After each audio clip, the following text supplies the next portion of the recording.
কোরআনের রাজকে, আল্লাহর দেওয়া বিধানকে দুনিয়ার বুক থেকে মুছে ফেলার জন্য শয়তান হয়েছে বদ্ধপরিকর। সেই সাথে শয়তানের চালারা আবহমান কাল থেকে শুরু করে দুনিয়ার বুক থেকে কোরআনকে মিটিয়ে দেওয়ার জন্য রয়েছে তৎপর, রয়েছে আল্লাহর আসমানি কিতাবগুলোকে দুনিয়ার বুক থেকে নিশ্চিহ্ন করে দেওয়ার জন্য সর্বাত্মক প্রচেষ্টা তারা চালিয়েছে, অতীতে চালাচ্ছে, বর্তমানে চলতে থাকবে ষড়যন্ত্র কিয়ামত পর্যন্ত। এই হাজারো ষড়যন্ত্রের মধ্য দিয়ে ষড়যন্ত্রের সমস্ত জালকে ছিন্ন করে কোরআনে কারীমের শাশ্বত বাণী, কোরআনে কারীমের আওয়াজ বুলন্দ হচ্ছে। কোরআনই কেবলমাত্র পৃথিবীর বুকে অনাগত ভবিষ্যতে পৃথিবীর নির্যাতিত মানবতার মুখে হাসি ফুটাবার ক্ষমতা রাখে কেবলমাত্র কোরআন, শুধুমাত্র কোরআন, একমাত্র কোরআন।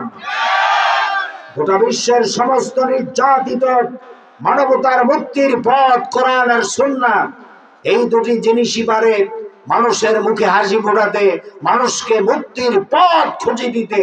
সেই পথের অনুসরণ করার জন্য আজ পৃথিবী জুড়ে চলছে সত্যিকারের কোরআনের খাদেমদের সংগ্রাম, আর চলছে পৃথিবীর জালেমদের পক্ষ থেকে ইসলামের বিরুদ্ধে চূড়ান্ত ষড়যন্ত্র।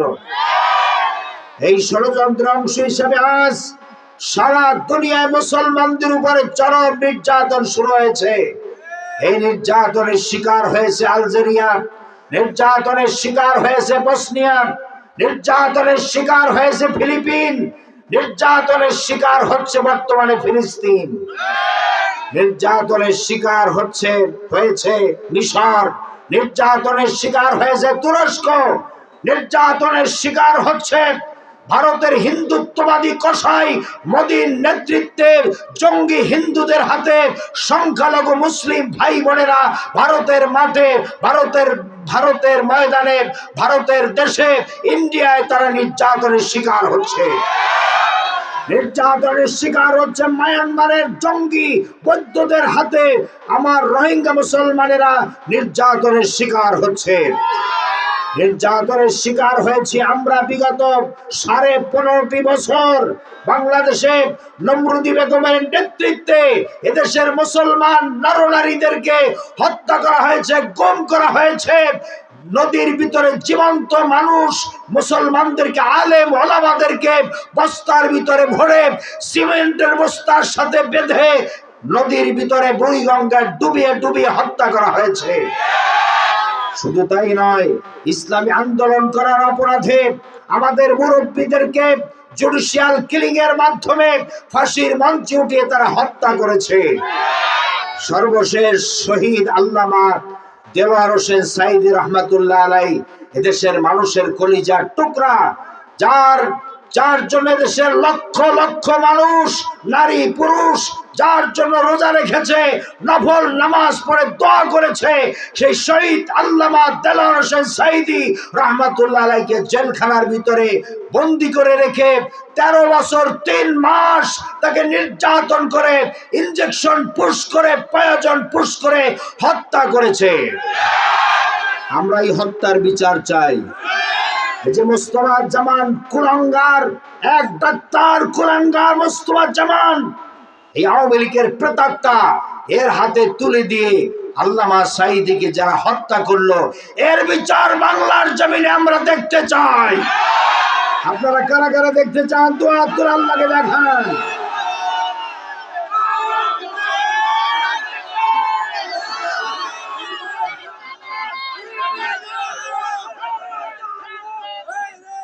বলেন আলহামদুলিল্লাহ। মানব রচিত কোন মতবাদ, কোন ফর্মুলা বা উদ্যোগ পৃথিবীর মানুষের জন্য শান্তি প্রতিষ্ঠা করতে সক্ষম নয়। কথা বলেন না কেন? শান্তির একমাত্র মূল মন্ত্র হচ্ছে কোরআনুল কারীম।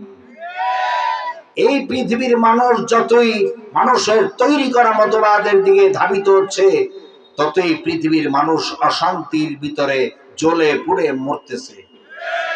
আজকের বাংলাদেশ সহ তামাম পৃথিবীর মানুষেরা এই মানব রচিত মতবাদ মানতে গিয়ে তারা এক আগ্নেয়গিরির ভিতরে তারা অবস্থান করছে।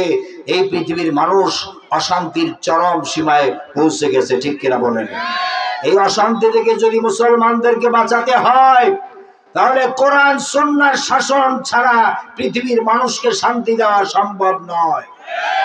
বাংলাদেশে কোরআনের রাজ, কোরআনের আইন প্রতিষ্ঠার মাধ্যমে বাংলাদেশের শান্তি প্রতিষ্ঠা করা হোক, এটা কি আপনারা চান? আগামী নির্বাচনে বাংলাদেশের জনগণ কোরআনের শাসন প্রতিষ্ঠার জন্য কোরআনের পক্ষে রায় দিতে হবে, ঠিক কিনা বলুন? বাংলাদেশের প্রত্যেকটা মানুষের রান্নাঘর থেকে শুরু করে বঙ্গভবন পর্যন্ত কোরআনের আইন প্রতিষ্ঠিত হোক, এটা কি আপনারা চান? কারা কারা চান? দোয়া তুলে আল্লাহকে দেখান।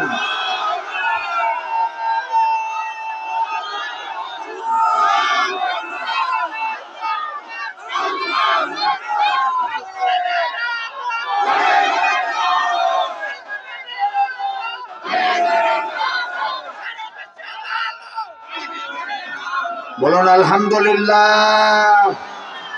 আল্লাহ তাআলা কবুল করুন, জোরে কোন আমিন।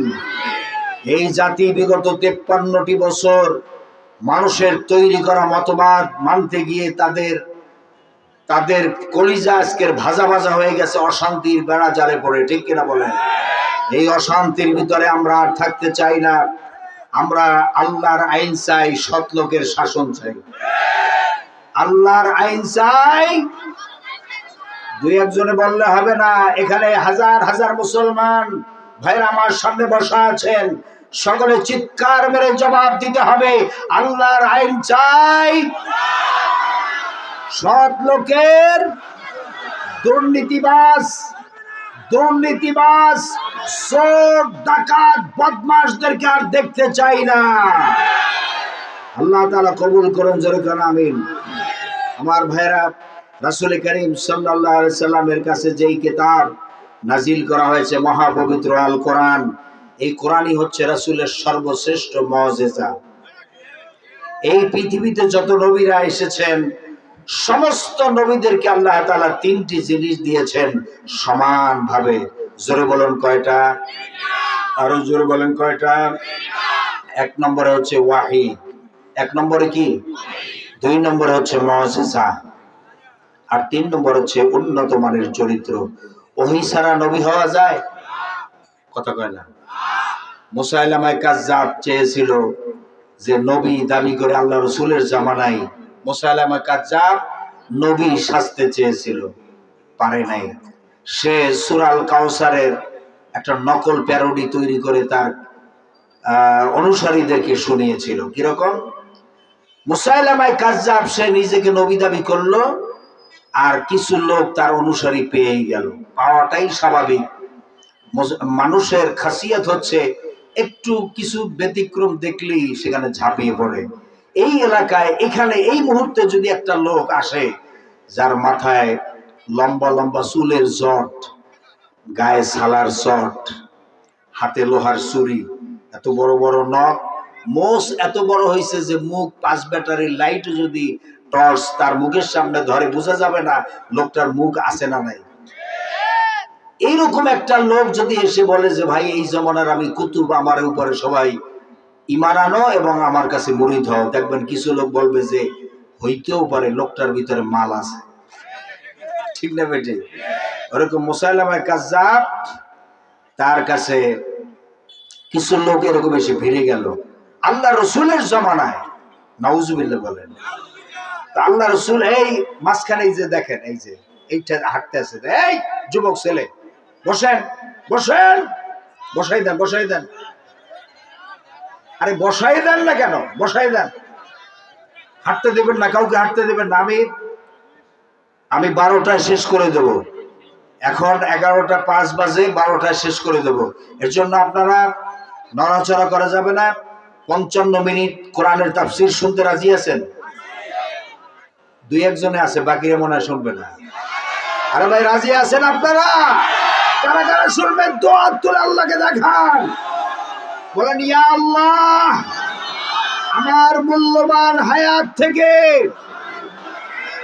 একটি ঘন্টা কোরআন শোনার জন্য ওয়াকফ করে দিলাম, দান করে দিলাম।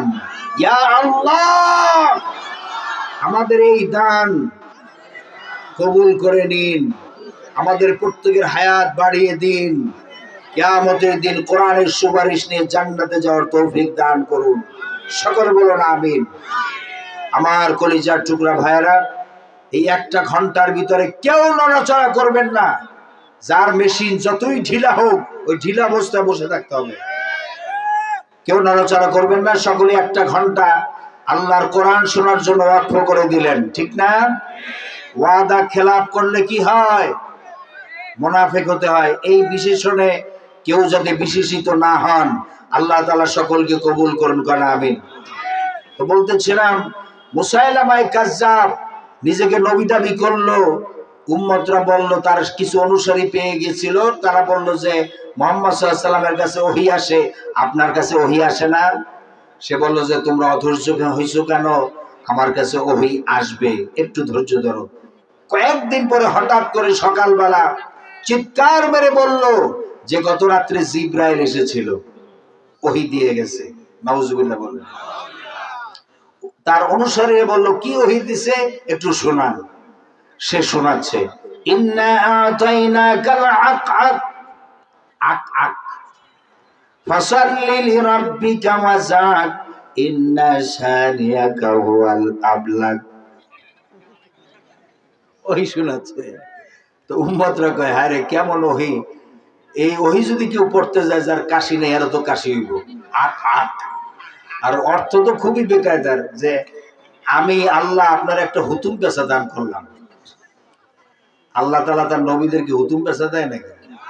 আমাদের নবীকে দিয়েছেন হাউজে কাউসার, কত সুন্দর। ইন্না আতাইনাকাল কাউসার, জানেন না আপনারা? পড়েন আমার সাথে, ইন্না আতাইনাকাল কাউসার ফাসাল্লি লিরাব্বিকা ওয়ানহার ইন্না শানিয়াকা হুয়াল আবতার। সুবহানাল্লাহ। এরকম ভণ্ডামি করে নবী হইতে চাইছিল, তারপরে আর টিকে নাই, ধোপে টিকে নাই। কারণ নবী হওয়ার জন্য ওহী আসা শর্ত, আসমান থেকে ওহী না আসলে সে নবী হতে। নবী ইলেকশনে হয় না, নবী হয় সিলেকশনে। আপনারা এখানে একটা লোককে দাঁড় করাই যদি বলেন যে আপনাকে আমরা ভোট দেব, আপনি নবী হয়ে যাবেন, নবী হতে পারবে? নবী হওয়ার জন্য আল্লাহ তাআলার সিলেকশন থাকতে হবে। আল্লাহ তাআলা জন্মগতভাবেই তাকে ওহী, আল্লাহ তাআলা তাকে নবিয়ানা চরিত্র দিয়ে দুনিয়া পাঠান। আলমে আরওয়াহ থেকে আল্লাহ তাআলা ইন্তেখাব করে, বাছাই করে, চুজ করে আল্লাহ তাআলা কাউকে নবী বানায়া দুনিয়ায় পাঠান। সুবহানাল্লাহ বলেন। আমার ভাইয়েরা, তো সমস্ত নবীদেরকে আল্লাহ তাআলা ওহী দিয়েছেন। আল্লাহ তাআলা আমাদেরকে যে ওহী দিলেন, সে ওহীর নাম হলো মহাপবিত্র আল কোরআন। এই ওহীর ভিতরে কোনো ভুল আছে কিনা, কোনো সন্দেহ আছে কিনা, কোনো সংশয় আছে কিনা? আল্লাহ তাআলা বলেন, মা ইয়ানতিকু আনিল হাওয়া ইন হুয়া ইল্লা ওয়াহিয়ুন ইউহা। নফসকে অনুসরণ করে, প্রবৃত্তিকে অনুসরণ করে আমার নবী কোনো কথা বলেন নাই। আল্লাহ তাআলা বলেন, আমার নবী যেটা বলেছেন সেটা তো ওহী, আমি যা বলতে বলেছি তাই তিনি বলেছেন। আমার নবী যদি নিজের নফসকে অনুসরণ করে, প্রবৃত্তিকে অনুসরণ করে, আমার নবী যদি কোনো কথা বলতেন, ওয়ালাউ তাকাওয়ালা আলাইনা বা'দাল আকাবিল। আল্লাহ তাআলা বলেন, আমার নবী নিজের ইচ্ছা মতো নিজের কথা যদি কোরআনের ভিতরে চালাই দিতেন, তাহলে আমি আমার নবীর ডান হাতকে চেপে ধরতাম, আর তার কণ্ঠনালীকে আমি আল্লাহ রাব্বুল আলামিন কেটে ফেলে দিতাম। কত বড় চ্যালেঞ্জ! এই কোরআন শরীফের ভিতরে যত কথা আছে, সমস্ত কথাগুলি কার? আল্লাহ। এবং এই কোরআন এর ভিতরে যে সূরা আছে, সর্বকনিষ্ঠ সূরা, সূরাল কাউসারের মতো একটা ছোট্ট সূরাও পৃথিবীর কোন মানুষ, কোন সাহিত্যিক, কোন লেখক, কোন কবি আজ পর্যন্ত তৈরি করতে পারে নাই, ভবিষ্যতে পারবে?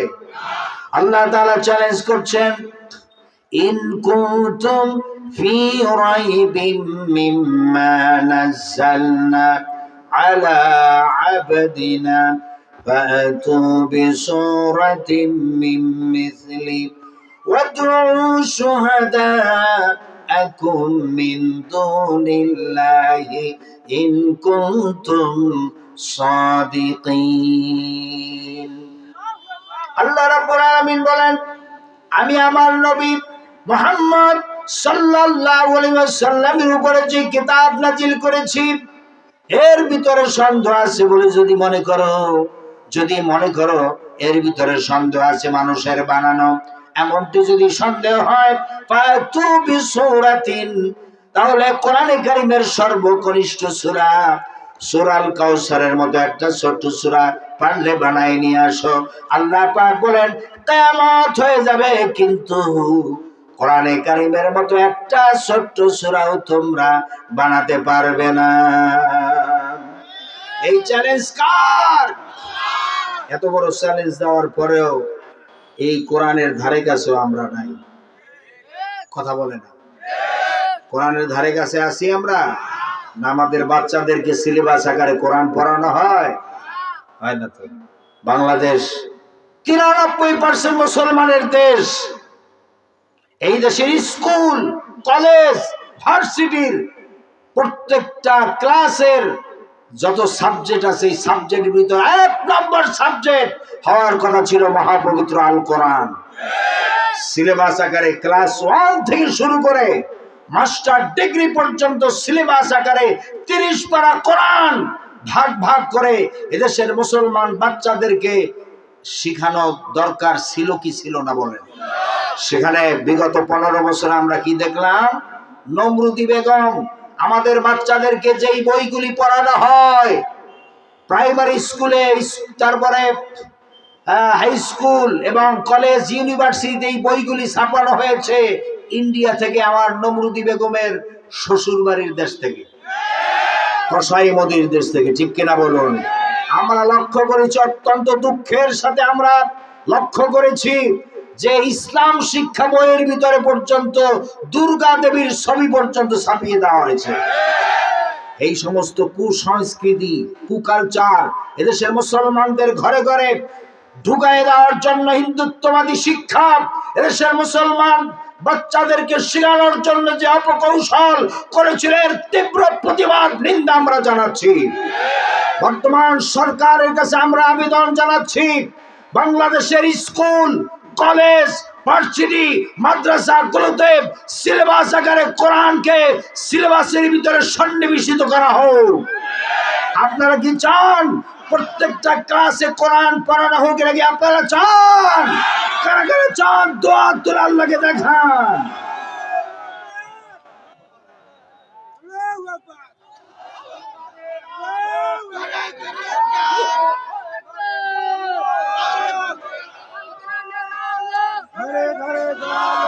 বলেন আলহামদুলিল্লাহ।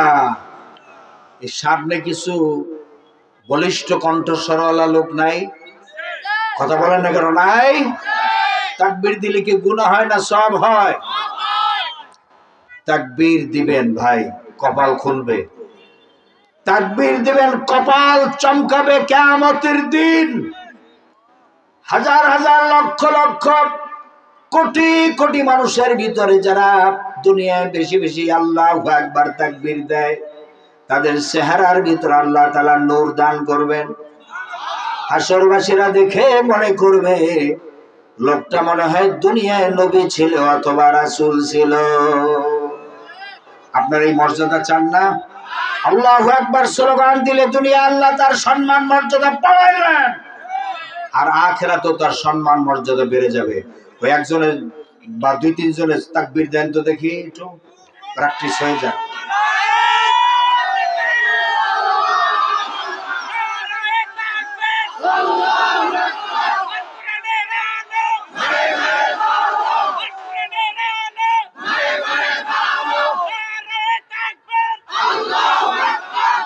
আলহামদুলিল্লাহ, বলেন আলহামদুলিল্লাহ। হ্যাঁ, এই বাচ্চা, এই ছেলেটা, তুমি এই সার্ভিসটা দিও, ওর কণ্ঠটা দারাজ কণ্ঠ আছে, বলেন আলহামদুলিল্লাহ। আমার ভাইয়েরা, বলতেছিলাম যে আজকের আমাদের প্রত্যেকটা জিনিস স্মরণে রাখতে হবে, আমাদেরকে চোখ কান খোলা রেখে সামনে আগাতে হবে, ঠিক কিনা বলুন? আমরা আর কাফের বেঈমানদের অধীনে থাকতে চাই না। আমরা এখন মুসলমান, মুসলিম কালচার, ঐতিহ্য, সংস্কৃতি আমাদের দেশে চালু করতে হবে, ঠিক না বেঠিক? এই কথাগুলো মনে রাখতে হবে। এখন আপনারা ওই গাছারা ভাত নিয়ে চললে হবে না। কিয়ামতের দিন মামলা খেতে না হয় আল্লাহর দরবার, আল্লাহর আদালতে। এজন্য কোরআনের সংস্পর্শে আসেন। কথা বলেন না কেন? কিয়ামতের দিন আল্লাহর রাসূল মামলা দায়ের করবেন কাদের বিরুদ্ধে? যারা কোরআন ছেড়ে দিয়ে অন্যটা গ্রহণ করেছে। আমাদের এই 93% মুসলমানদের দেশ বাংলাদেশে কোরআনের আইন চলছে। দুই একজনে কয় না, বাকিরা মনে মনে কয় হয় চলতেছে। কথা কর না কেন? বাংলাদেশের জজ court, high court, supreme court, secretariat, parliament, সচিবালয়, গণভবন, বঙ্গভবন, কোন জায়গায় কোরআনের আইন চলছে? কিয়ামতের দিন যে মামলা খাওয়া লাগবে এটা বিশ্বাস করেন? না করে যাবেন কি? সূরা আল ফুরকান, সূরা আল ফুরকানের 30 নম্বর আয়াত আল্লাহ রাব্বুল আলামিন বলেন, وقال الرسول يا رب إن قومي اتخذوا هذا القرآن مهجورا। আল্লাহ রাব্বুল আলামিন বলেন, কিয়ামতের দিন আল্লাহর নবী আল্লাহর আদালতে এই কথা বলে মামলা দায়ের করবেন, আয় আল্লাহ তাআলা, আমার উম্মতেরা এই লোকগুলি কোরআন ছেড়ে দিয়ে, মাহজুরা মানে ছেড়ে দেওয়া, কোরআন ছেড়ে দিয়া এরা মানুষের তৈরি করা আইন দিয়া ব্যক্তি, পরিবার, সমাজ, রাষ্ট্র পরিচালনা করেছে। আয় আল্লাহ তাআলা, এই লোকগুলির বিরুদ্ধে, এই উম্মতদের বিরুদ্ধে আমি মামলা দায়ের করলাম। আপনারা বলুন, আল্লাহর নবী যদি কারো বিরুদ্ধে মামলা দায়ের করেন কিয়ামতের দিন, সেই মামলায় মোকাবেলা করে আপনারা জান্নাতে যেতে পারবেন? কে কে হাত জাগান তো দেখি। সাউন্ড শোনা যায় না? সাউন্ড শোনা যায় না? যায়, শোনা যায়? এটা একটু ঘুরাই, আর একটু এইভাবে অ্যাঙ্গেল করে দিতে হবে, আর একটু ঘুরাই দাও। হ্যাঁ, শোনা যায় তো? সাউন্ড শোনা যায়?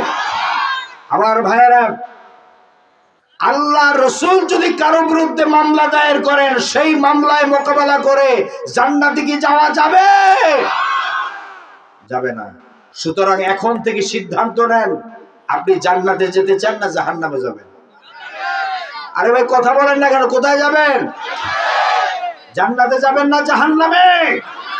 জান্নাতে যদি যেতে হয় তাহলে এই কোরআনের আইন বাস্তবায়ন করার জন্য চেষ্টা করা লাগবে। সামনে নির্বাচন আসতেছে, সেই নির্বাচনে 300 সদস্য আপনারা নির্বাচিত করে কোরআনের পক্ষের সদস্যদেরকে পার্লামেন্টে পাঠাতে হবে। কোরআনের পার্লামেন্ট তৈরি করতে হবে। বাংলাদেশের পার্লামেন্ট ইসলামের পতাকা উড্ডীন করতে হবে। বাংলাদেশের জজ court, high court, supreme court, secretariat, parliament সবকিছু আল্লাহর কোরআন দিয়ে পরিচালিত হোক। এটা কি আপনারা চান? কারা কারা চান? দোয়া তুলে আল্লাহকে দেখান।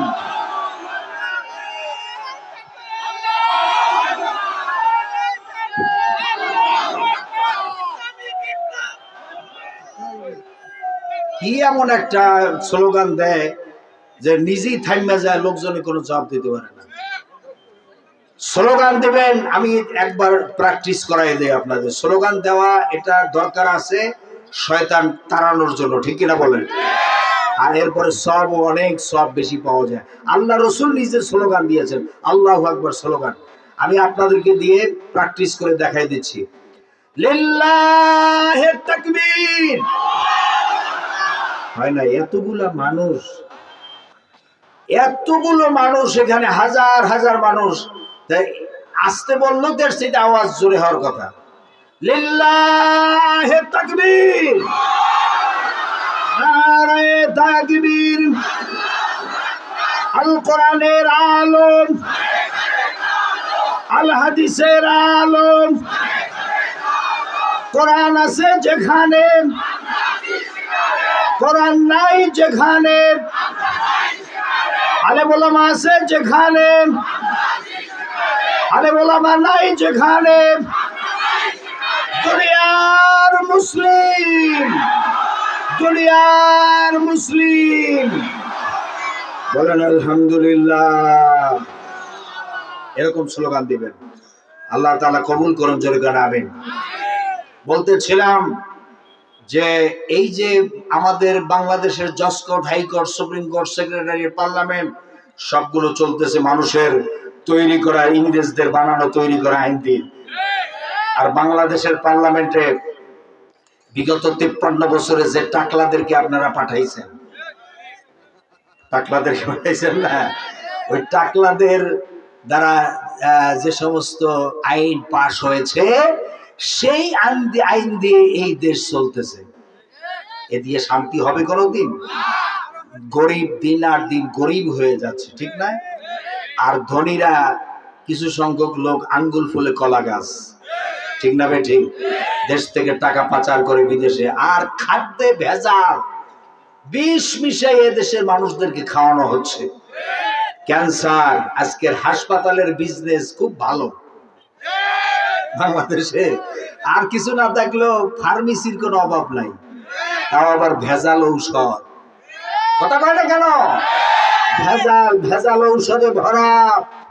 পাবলিকই তো আর বোঝে না, এটা দেখে চকচক করে।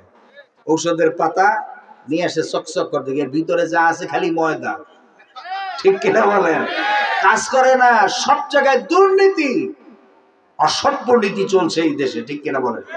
এই জন্য দুর্নীতিবাজ, চোর, গুন্ডা, বদমাশ, আমলা কামলা যেগুলি আছে ঝাঁটা মেরে বঙ্গোপসাগরে তাড়িয়ে দিতে হবে এদেশের।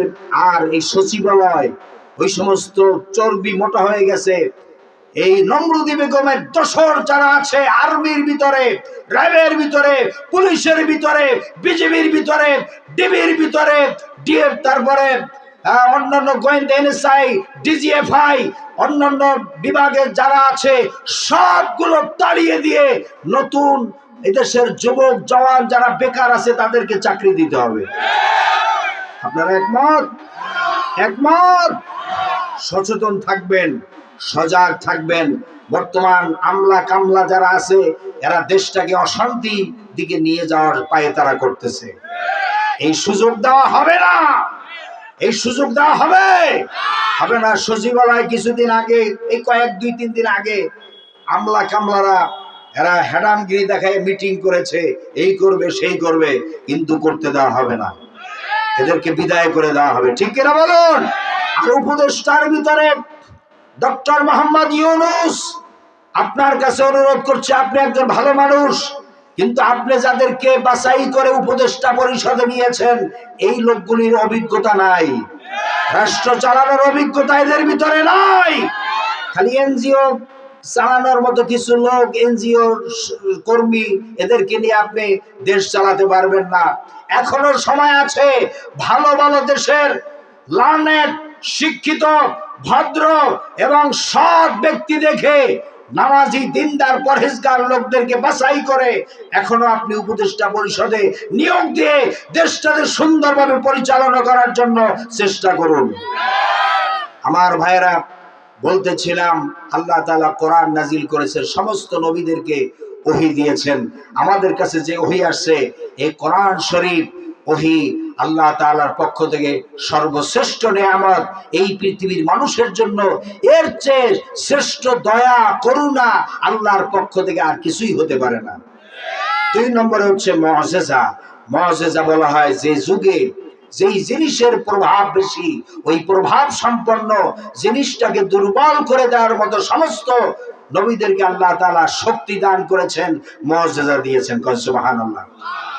যেমন হযরতে দাউদ আলাইহিস সালাম, আল্লাহ রাব্বুল আলামিন তাকে মুআজিজা দান করেছিলেন। হযরতে দাউদ আলাইহিস সালাম তিনি যখন জাবুর কিতাব তেলাওয়াত করতেন, এত সুমিষ্ট কণ্ঠস্বর আল্লাহ তাআলা হযরতে দাউদ আলাইহিস সালামকে দান করেছিলেন। তিনি যখন জাবুর কিতাব তেলাওয়াত করতেন, উড়ন্ত পাখি থমকে দাঁড়িয়ে যেত, জলচর প্রাণীরা ভাসমান হয়ে হযরতে দাউদ আলাইহিস সালামের কণ্ঠে তেলাওয়াত শুনতো। হযরতে দাউদ আলাইহিস সালামের মুজিজা ছিল, লোহা ধরে তিনি চাপ দিতেন, লোহা পানি হয়ে আঙ্গুলের ফাঁকের ভিতর থেকে পড়ে যেত। কারণ সুবহানাল্লাহ। আপনি পারবেন? লোহা ধরে চাপ দিলে পানি হবে? আপনি যত জোরে চাপ দিবেন তত বেশি ব্যথা পাবেন, ঠিক না? কিন্তু হযরতে দাউদ আলাইহিস সালাম যত জোরে চাপ দিতেন তত দ্রুত লোহা পানি হয়ে আঙ্গুলের ফাঁকের ভিতর থেকে পড়ে যেত। আর আস্তে কোন আমার ভাইয়েরা, হযরতে সুলাইমান আলাইহিস সালামের মুজিজা ছিল, তিনি পিঁপড়া থেকে শুরু করে পৃথিবীর যত প্রাণী ছিল সমস্ত প্রাণীদের কথা তিনি বুঝতেন। সুবহানাল্লাহ। হযরতে সুলাইমান আলাইহিস সালাম সিংহাসনে বসতেন, ওই সিংহাসনে কোনো ইঞ্জিন লাগতো না, বিনা ইঞ্জিনে তিনি সকালবেলায় 1 মাসের পথ তিনি ভ্রমণ করতে পারতেন, বাতাসে ভেসে বেড়াতেন। আবার সন্ধ্যা বেলায় আর 1 মাসের পথ তিনি চলতে পারতেন। অর্থাৎ একটা ঘোড়া প্রচন্ড ক্ষিপ্র গতি সম্পন্ন একটা ঘোড়া 1 মাস যদি দৌড়ায় তাহলে যে পথ যেতে পারত সুলাইমান আলাইহিস সালাম সকালবেলায় সকালেই তিনি সেই পথ চলতে পারতেন, বিনা ইঞ্জিনে বাতাসে ভেসে বেড়াতেন। সুবহানাল্লাহ বলেন।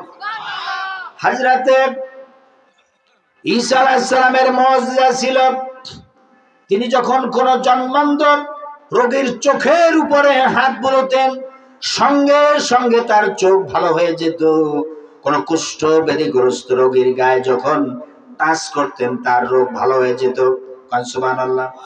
হযরত ঈসা আলাইহিস সালাম তিনি কোন মাটি দিয়ে একটা পাখি তৈরি করতেন, আর অমৃতি মুখের কাছে এনে খালি ফু দিতেন, ফু দেওয়ার সঙ্গে সঙ্গে মাটির তৈরি করা পাখিটি জিন্দা হয়ে উড়ে যেত।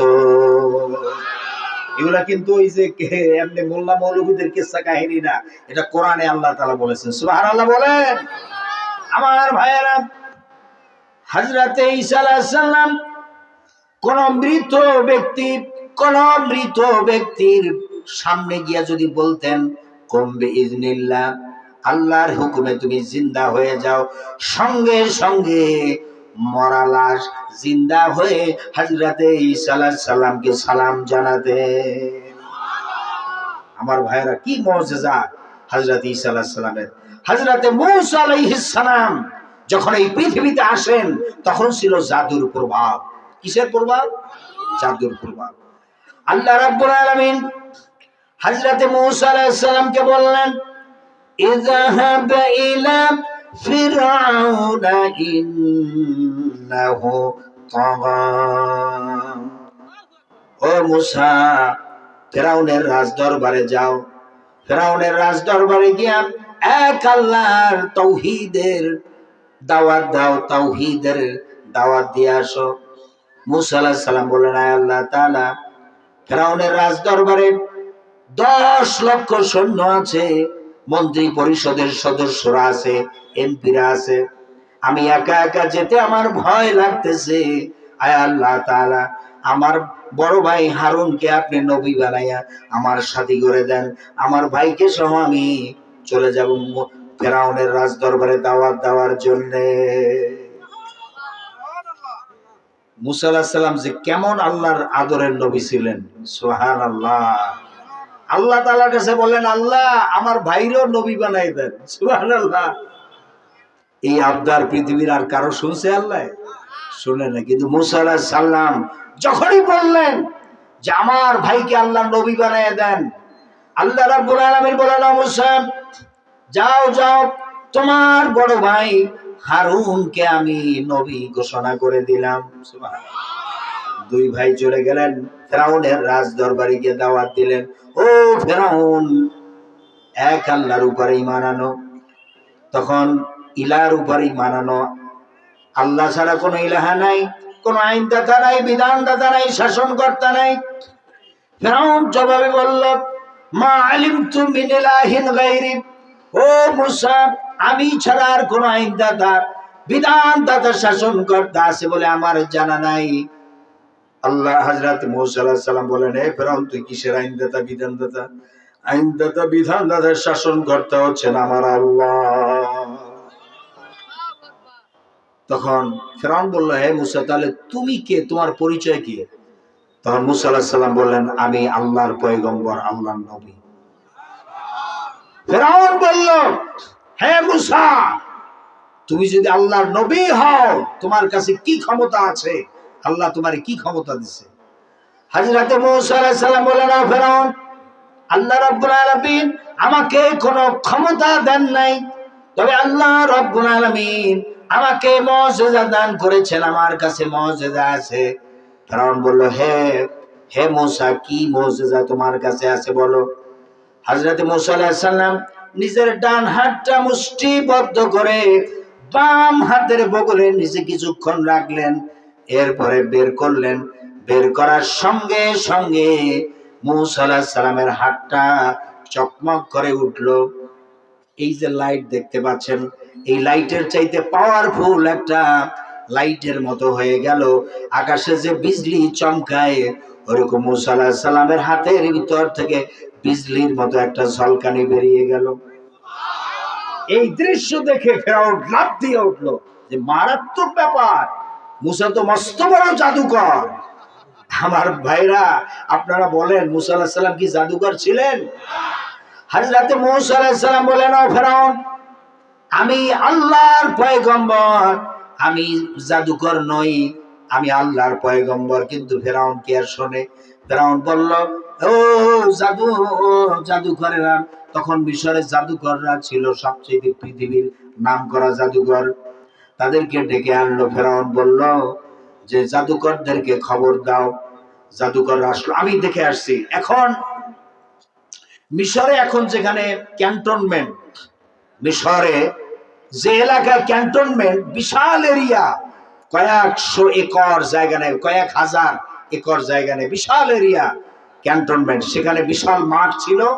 ওই মাঠে ফিরআউন তার অনুগত 10 লক্ষ সৈন্য ছিল, তাদেরকে জমা করলো এবং আল কাহেরা, কায়রো সিটির ভিতরে, মিশরের রাজধানী কায়রোর মানুষ যত ছিল সকলকে জমা করা হলো। আর জাদুকরদেরকে খবর দিল যে, আমার শত্রু মূসাকে ভয় দেখাতে হবে, তোমাদের যার কাছে যা আছে তাই নিয়ে আসো, মূসাকে ভয় দেখাতে হবে। জাদুকরেরা তাফসীরের মধ্যে আসছে, তারা রশি নিয়ে আসলো। আপনাদের এলাকায় রশি চেনেন তো? রশি, দড়ি বা রশি চেনেন আপনারা? আচ্ছা, এই জাদুকররা রশি নিয়ে আসলো। এক একটা রশি ছাড়ে আর এক একটা অজগর সাপ হয়। এক একটা রশি ছাড়ে, দড়ি ছাড়ে, এক একটা অজগর সাপ হয়। এরকম বিশাল বিশাল সাপ তৈরি করলো, অনেকগুলি সাপ জাদুকরেরা। আর মূসা আলাইহিস সালামের দিকে সেই সাপগুলি একেবারে ধেয়ে আসতেছিল, হা করে ভয় দেখানোর জন্য ধেয়ে আসতেছিল। হযরত মূসা আলাইহিস সালাম তিনি হাতে একখানা লাঠি নিয়ে সবার মাঝখানে দাঁড়িয়ে আছেন, আর শত শত জাদুকরেরা বাঘ, সাপ, সিংহ জাদু মন্ত্রভূত করে সেগুলি তৈরি করলো, আর মূসা আলাইহিস সালামের দিকে ছেড়ে দিল, ধাওয়াই দিল। মূসা আলাইহিস সালাম একটু চমকে উঠলেন, কারণ বড় বড় সাপ যদি ফনা ধরে শো শো করে আওয়াজ করে, আপনারা বলেন, নবী বলেন, অলি বলেন, গাউস বলেন, কুতুব বলেন, সাপ দেখলে ভয় কার না লাগে? কথা কয় না? সাপ দেখলে সবার ভয় লাগে না? হযরত মূসা আলাইহিস সালাম একটু চমকে উঠলেন। আল্লাহ রাব্বুল আলামিন বলেন, মূসা, কোন ভয় তুমি অন্তরে জায়গা দিও না, তুমি কথা মনে করো না। একটা প্রতিষ্ঠিত গভর্নমেন্টের বিরুদ্ধে ময়দানে নামাইয়া, ও মূসা, তোমাকে আমি একা ছেড়ে দেই নাই, আমি রব্বুল আলামিন তোমার সাথে আছি। মুমিনদের সাথে আছেন কে? ভয় আছে? পিছনের ভাইদের মনে ভয় আছে? আরো জোরে কোন ভয় আছে? কোনো ভয় নাই। মুমিনদের সাথে কে আছেন? ওয়া কানা হাক্কান আলাইনা নাসরুল মুমিনিন। মুমিনদেরকে সাহায্য করা আমি আল্লাহর জন্য হক, আমি আল্লাহর দায়িত্ব। জোরে গান সুবহানাল্লাহ। আপনারা জানেন শহীদ আল্লামা দেলোয়ার হোসেন সাঈদী রহমাতুল্লাহ। এই লাল গেঞ্জি, এই ওই ছেলেটা বলেন তো, এই ছেলে, ওই ছেলেটারে বলেন। জরুরত নাই কোনো, অল্প বয়সী ছেলে কিসের জরুরত? এই সামনে আসো, সামনে আসো, ওঠো ওঠো, ওখান থেকে ওঠো, ওঠো ওঠো, সামনে আসো, এখানে আসো। আমার ভাইয়েরা এই সামনে আসো, কোনো জরুরত নাই, আমি যে টাইম বলেছি টাইমে শেষ করে দেব। আমার ভাইয়েরা, আল শহীদ আল্লামা দেলোয়ার হোসেন সাঈদী রহমাতুল্লাহ আলাইহি তিনি অ্যারেস্ট হওয়ার আগে সৌদি সরকারের আমন্ত্রণে তিনি ওমরা পালন করতে গিয়েছিলেন সৌদি আরবে। তো বাংলাদেশ থেকে ডিজিএফআই সদস্যরা, বাংলাদেশের যে গোয়েন্দা বাহিনীর সদস্য ডিজিএফআই, এরা ফোন করে বলল যে আপনি দেশে আসিয়েন না। কেন, কি হয়েছে? দেশে আসলে আপনাকে অ্যারেস্ট করা হতে পারে, অ্যারেস্ট। তিনি বললেন যে কেন গ্রেফতার করা হবে? যে 1971 সালের আপনার বিরুদ্ধে অভিযোগ এনে গ্রেফতার করা হতে পারে। তখন সাঈদী সাহেব বলেন যে 1971 সালে কি হয়েছে? আমি তো কোনো দলের নেতাও ছিলাম না, কর্মীও ছিলাম না। আমি তো 1971 সালে শুধু কোরআনের খেদমত, কোরআনের দাওয়াত দিয়েছি খুলনা, যশোর, সাতক্ষীরা এলাকায়। তখন যশোরে তিনি বাসা ভাড়া নিয়ে থাকতেন, যশোর শহরে বাসা ভাড়া নিয়ে থাকতেন। এমনকি পিরোজপুরেও তিনি ছিলেন না। পিরোজপুরে তার জন্মস্থান, বাড়ি হলো পিরোজপুরে, কিন্তু পিরোজপুরে তিনি তো থাকতেন না। তিনি 1971 সালে তখন ওই সাতক্ষীরা, যশোর, খুলনা ওই এলাকায় ওয়াজ নসিহত করে বেড়াতেন। আর যশোর শহরে তার বাসা ছিল, ভাড়া বাসায় থাকতেন। তো বললো যে না, আপনার বিরুদ্ধে এরকম ক্লেম আছে, সেই বিভিন্ন। বলেন যে আমি আমার দেশে যাব, তাতে জেল জরিমানা যাই হোক আমি মোকাবেলা করব, আমি কোনো অন্যায় করি নাই। সুবহানাল্লাহ বলেন। সুতরাং আমি বাতিলের সামনে মাথা নত করব না। আল্লাহর মুমিনরা কখনো বাতিলের সামনে মাথা নত করে? আল্লামা ইকবাল রাহমাতুল্লাহ আলাইহি কত সুন্দর করে বলেছেন, বাতিল সে দবনে ওয়ালে আয় আসিমা नहीं हम सोबर कर चुका है तू इम्तिहा हमारा। বাতিলের সামনে মাথা নত করার জাত আমরা নই। হে আকাশ, হে বাতাস, তুমি সাক্ষী, এ মুসলমানেরা কখনো বাতিলের সামনে মাথা নত করে নাই, করে নাই, করে নাই। একটা উদাহরণ দেই, বদর কিতাবুল মাগাজি, বুখারী শরীফের দ্বিতীয় খণ্ড, বুখারী শরীফের দ্বিতীয় খণ্ডে কিতাবুল মাগাজির ভিতরে আসছে যে বদরের যুদ্ধের শুরুতে মক্কা আবু জাহেলের দলের, ওরা ছিল সংখ্যায় 1000। আবু জাহেলের দলে কত ছিল সংখ্যায়? আর আল্লাহ রসুলের দলে মাত্র 313 জন। কিন্তু আবু জাহেলের দলে যে 1000 ছিল, সেই 1000 লোকের হাতে 1000 তরবারি ছিল, 1000 ঘোড়া ছিল তাদের, 1000 ঘোড়া, 1000টা ঢাল ছিল। কিন্তু মুসলমানদের অবস্থা দেখেন, আল্লাহ রসুলের নেতৃত্বে যে 313 জন মুসলমান সাহাবায়ে কেরাম ছিলেন, এদের তরবারি ছিল মাত্র 8খানা। 313 জন সাহাবী, তরবারি কয়খানা? 8খানা। ঢাল মাত্র 6টা, আর ঘোড়া ছিল মাত্র 2টা। এইটা নিয়ে এই 1000 সশস্ত্র বাহিনীর সামনে যুদ্ধ করা কি আপনি সহজ মনে করতেছেন? তো যুদ্ধ শুরু হওয়ার আগেই রাসূল করিম সাল্লাল্লাহু আলাইহি সাল্লাম যখন আর্মিদের মতো লাইন করলেন, সাহাবায়ে কেরামদেরকে সারিবদ্ধ করে দাঁড় করালেন, তখন কাফেরদের ভিতরে সবচেয়ে বড় বীর যে ছিল আব্দুল উদ, সে তার ঘোড়ায় চড়ে সে আসলো মুসলমানদের সামনে, এসে বলল, এই মুহাম্মাদের দলে যারা আছো তোমাদের ভিতরে কারো সাহস আছে কি যে আমার সাথে লড়াই করার? যদি সাহস থাকে আয় আমার সামনে। কারণ আব্দুল উদ ছিল এমন মহাবীর যার সামনে কেউ গেলে কল্যাণী আর ফেরত আসতে পারে না। মক্কা মদিনায় নাম করালো, তার সামনে কেউ যদি কখনো যুদ্ধের ময়দানে যেত কখনই আস্ত কল্যাণী ফিরে আসতে পারতো না। এজন্য কেউ কোনো সারা শব্দ করে না। কিন্তু হযরতে আলী রাদিয়াল্লাহু তাআলা বলেন, ইয়া রাসূলুল্লাহ, আপনি পারমিশন দেন, আমি আছি।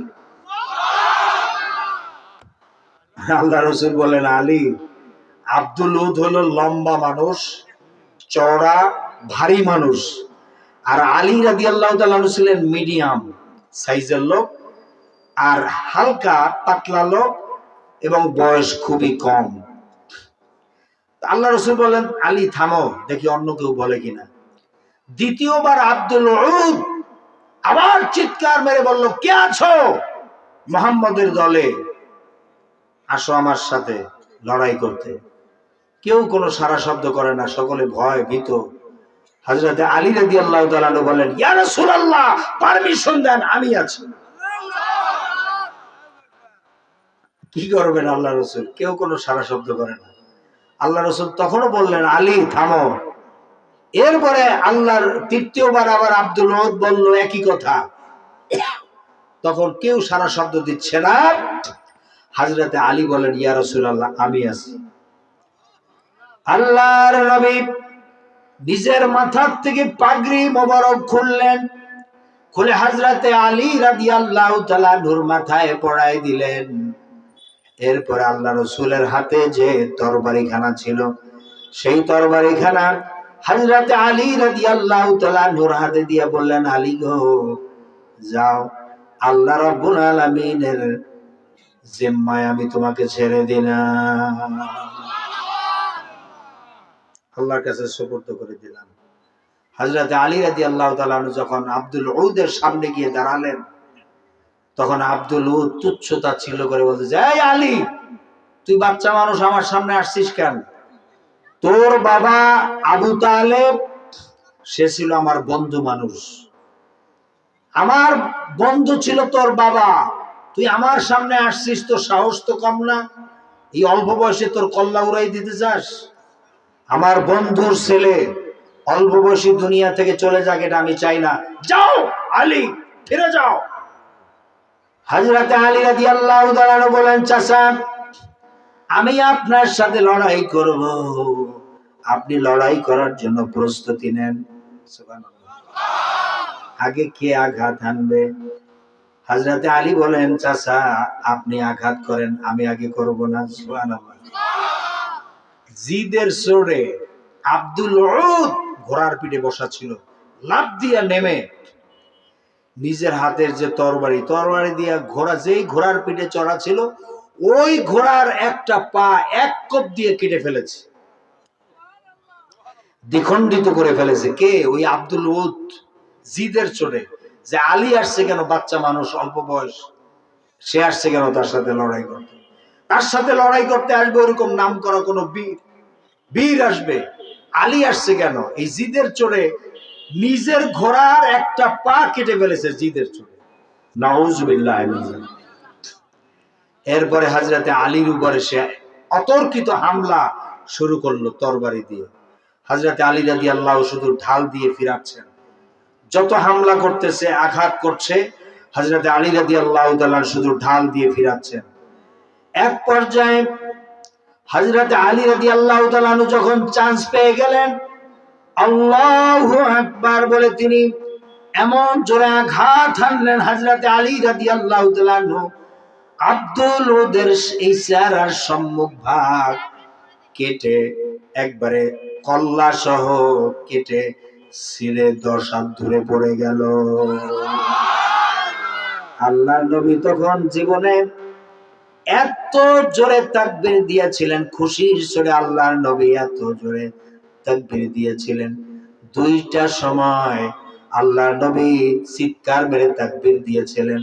একটা হলো হযরতে ওমর রাদিয়াল্লাহু তাআলা আনহু যখন ইসলাম কবুল করেছিলেন তখন, আর হযরতে আলী আব্দুল উদের কল্লা যখন উড়াই দিয়েছিলেন তখন আল্লাহর নবী তাকবীর দিয়েছিলেন। সেরকম একটা তাকবীর আপনারা দিতে রাজি নাই? রাজি নাই?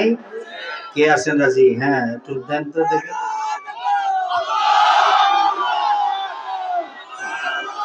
ওই ছেলেটা কই এখানে?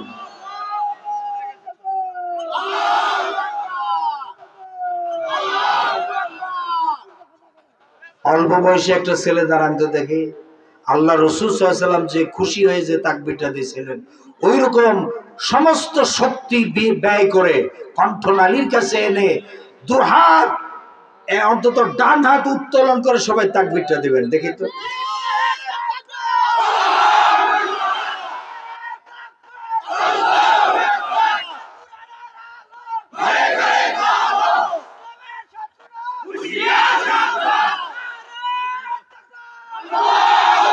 বলুন আলহামদুলিল্লাহ। আল্লাহর মোমেন বান্দারা কখনো বাতিলের সামনে মাথা নত করে? করে না। আমাদের মুরব্বী যারা ইসলামী আন্দোলনের সিপা সালার ছিলেন, তাদের কাছে জিজ্ঞেস করা হয়েছিল ফাঁসির মঞ্চে নেওয়ার আগে যে প্রেসিডেন্টের কাছে মানে মার্সি পিটিশন করবেন কিনা, ক্ষমা চেয়ে আবেদন করবেন কিনা। তখন তারা বলেছেন যে আমরা তো কোনো অন্যায় করি নাই, কেন কিসের জন্য ক্ষমা চাব? আর কোন আল্লাহর কোন বান্দারা মানুষের কাছে ক্ষমা চাইতে পারে না, মাথা নত করবে একমাত্র আল্লাহর সামনে। সুবহানাল্লাহ।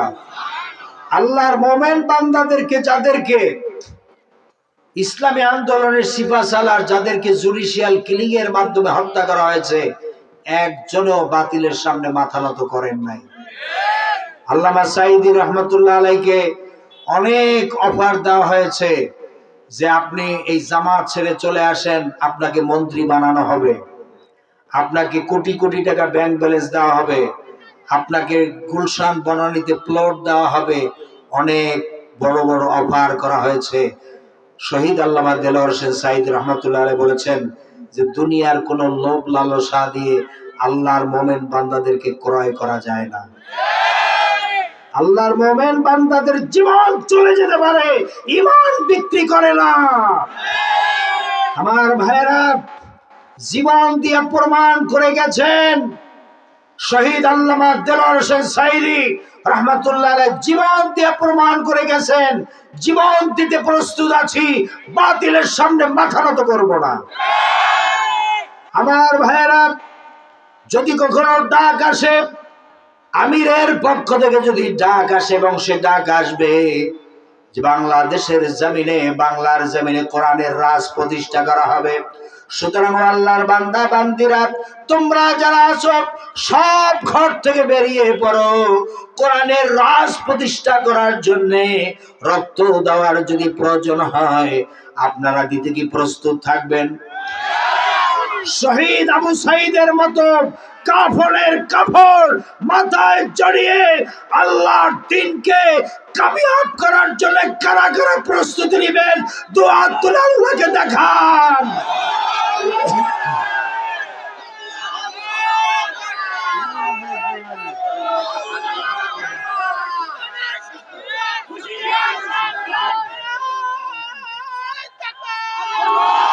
বলুন আলহামদুলিল্লাহ।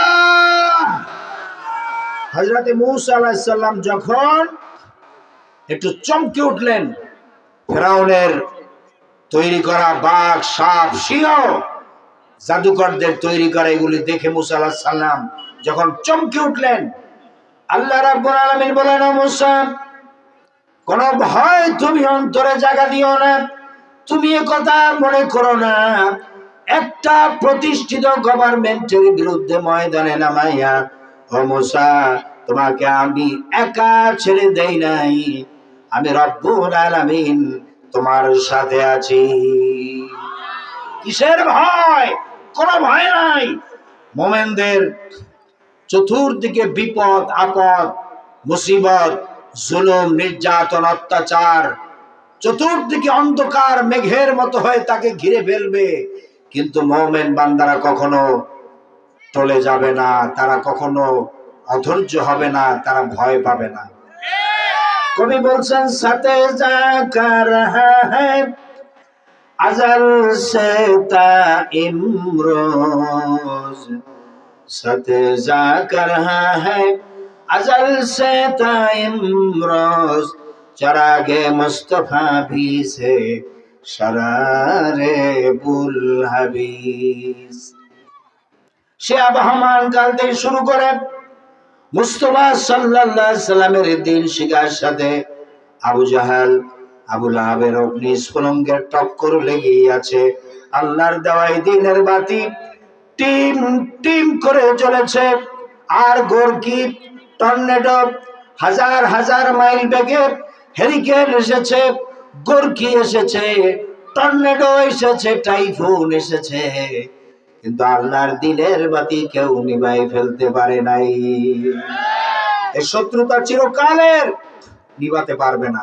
তার কারণ হচ্ছে আল্লাহ রাব্বুল আলামিন বলেন ইউরিদুনা লিইউতফিউ নূরাল্লাহি বিআফওয়াহিহিম আল্লাহু মুতিম্মু নূরিহি ওয়ালাউ কারিহাল কাফিরুন। ওরা চায় মুখের ফু দিয়ে আল্লাহর দিনের বাতি ওরা নিভাই ফেলতে চায়, কিন্তু আল্লাহ তাআলা বলছেন কিয়ামত পর্যন্ত আমার দিনের বাতি টিম টিম করে আমি জ্বালিয়ে রাখবো।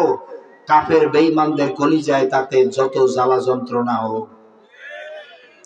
আমি একটা দৃষ্টান্ত দিয়ে থাকি এরকম, ঢাকায় গ্রাম থেকে ওই চর অঞ্চল থেকে একটা ছেলে আসছিল চাচার বাসায় বেড়াতে আসছে।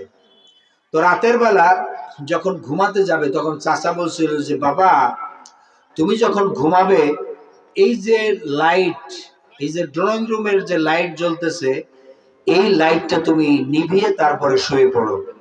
বলছো চাচা ঠিক আছে। এখন ওই এই ছেলে আরে শুয়ে শুয়ে দৌড় নাকি হাপুর মারতেছে নাকি? ও আচ্ছা, পাও ঝিঝি লাগছে। আচ্ছা, আর বেশি সময় নাই বাবা, আর বেশি সময়। আমার ভাইয়েরা একটা দৃষ্টান্ত দিচ্ছি আপনাদেরকে। তো ঢাকায় আসছে বেড়াতে, এখন এই বাতি নিভিয়ে তারপরে শুতে বলেছে তার চাচা। তো গ্রামে থাকে, তো চরাঞ্চলে থাকে, ইলেকট্রিসিটি নাই। এখন এই বাতি কিভাবে নিভাবে সে জানে না। গ্রামে তো কুপি জ্বালায়, ল্যাম্পো, সেরাক। আপনাদের এলাকায় কি বলে? ল্যাম্পো বলে না, ওই যে কেরোসিন তেল দিয়ে যে জ্বালায়, হ্যাঁ ল্যাম্পো বলে। তো ল্যাম্পো জ্বালায় তারা, তো আসলে ওই যে এই যে বাতি এটা কিভাবে নিভাতে হয় সেটা জানে না। গ্রাম থেকে আসছে একবারে চরাঞ্চলে। এখন এই বাতি কিভাবে নিভাবে? বাতির নিচে একটা টেবিল নিয়ে আসছে, ওদিকে চাচা তো শুয়ে পড়ছে, টেবিলের উপরে দিছে চেয়ার, চেয়ারের উপরে নিচে উঠছে দাঁড়িয়ে, এখন বাতির সামনে ঠোঁট নিয়ে তারপরে ফুয়াচ্ছে, এরকম ফুয়াচ্ছে। আপনারা বলেন এরকম ফু দিলে কি বাতি নেবে? দুই একজনের কারণ না, বাকিরা মনে নিভাইতে পারবে। যারা পারবে না নিবান তো দেখি, পারবেন আপনারা? এটা তো ফুয়াইয়া নিবানো যাবে না। তো এরকম ফুয়াইতেছিল, বলতেছি যে ব্যাপারটা কি, আমরা গ্রামে যে ল্যাম্পো জ্বালাই তো এক ফু দিয়ে 14টা নিভে গেল। আরে কোন তেল দিয়ে যে জ্বালাইছে আল্লাহ জানে।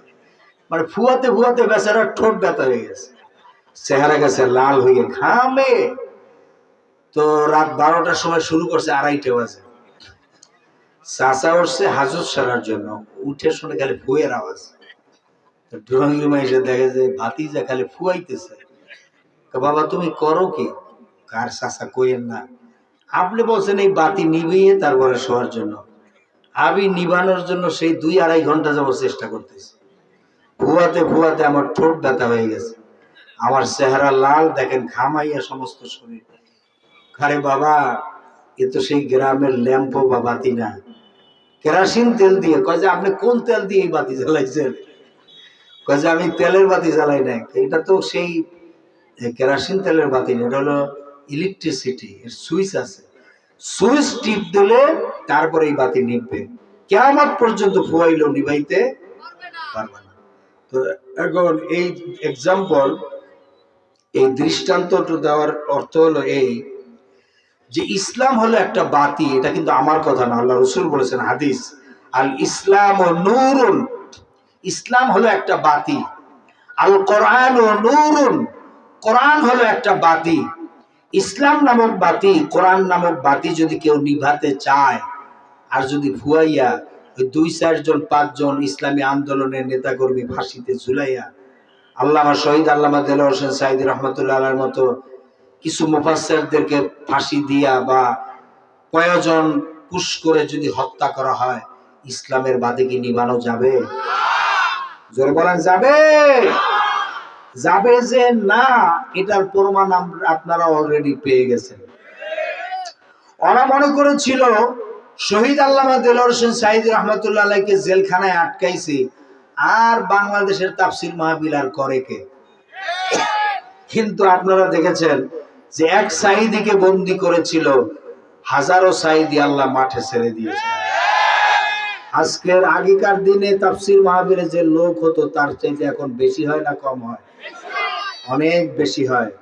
যতই বাধা ততই ইসলামের ফ্লো, ইসলামের দিকে মানুষের ঢল দিন আর দিন বাড়তেছে। আর এই যে বাড়তেছে, এটা দেখে এখন যারা মুনাফিক আছে বা তাগুতি শক্তির অনুসারী যারা এখনো আছে, তারা কিন্তু ভীত সন্ত্রস্ত কম্পমান। তারা চিন্তা করতেছে যে আগামী নির্বাচনে আবার কি না কি হয়ে যায়। এই চিন্তা করে অনেকের ঘুম কিন্তু হারাম হয়ে গেছে। কথা কয় না, কথা কয় না। কারণ সারা বাংলাদেশে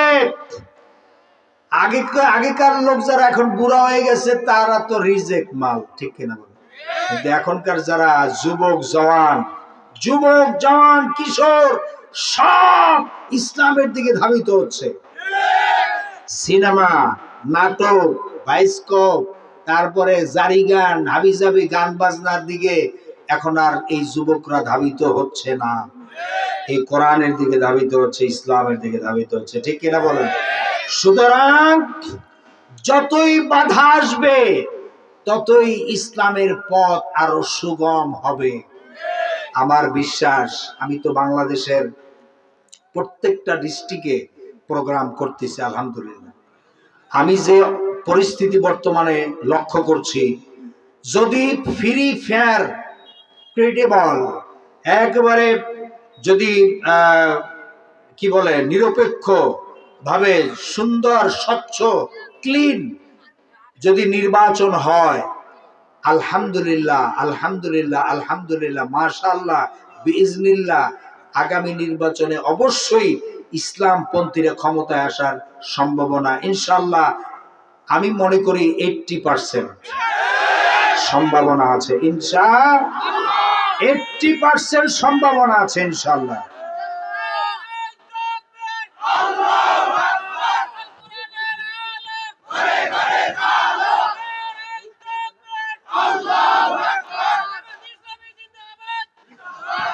বলুন আলহামদুলিল্লাহ, আরো জোরে বলুন আলহামদুলিল্লাহ।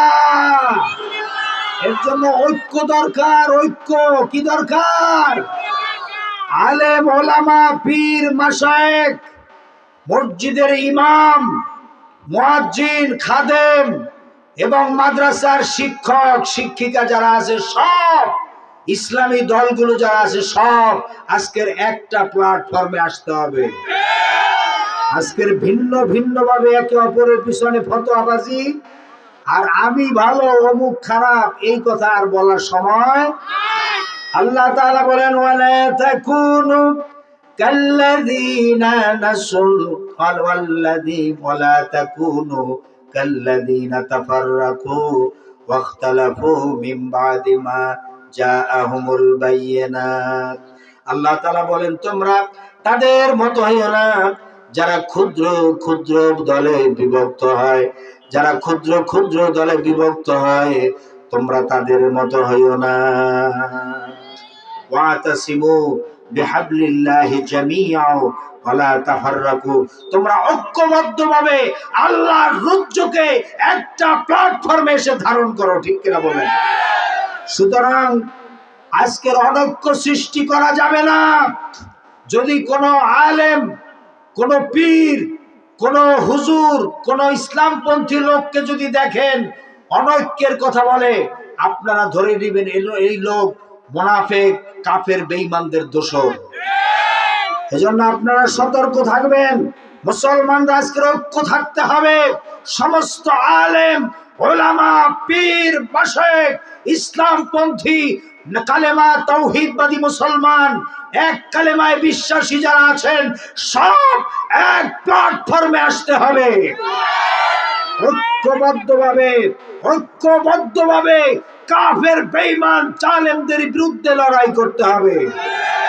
আর না হয় কিয়ামতের দিন সকলকে আল্লাহর কাছে জবাবদিহি করা লাগবে কি লাগবে না?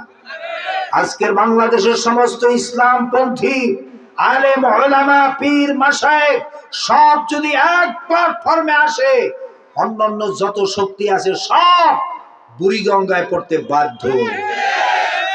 এত শক্তি ইসলামপন্থীদের আছে, শুধুমাত্র অনৈক্যের কারণে আজকের ধর্ম নিরপেক্ষবাদীরা আর জাতীয়তাবাদীরা আর মুনাফিক যারা আছে, ইসলাম বিদ্বেষী যারা আছে, এরাই শুধু বারবার ক্ষমতায় যায়। সুতরাং ইসলামপন্থীদেরকে ঐক্যবদ্ধ হতে হবে, আল্লাহর রজ্জুকে ধারণ করতে হবে। আপনি যারা অন্যান্য দল করেন, মনে করবেন না আপনার বিরুদ্ধে আমি কথা বলছি না। আমরা চাই সকলে মিলে ঐক্যবদ্ধভাবে আল্লাহর জান্নাতে যেতে চাই।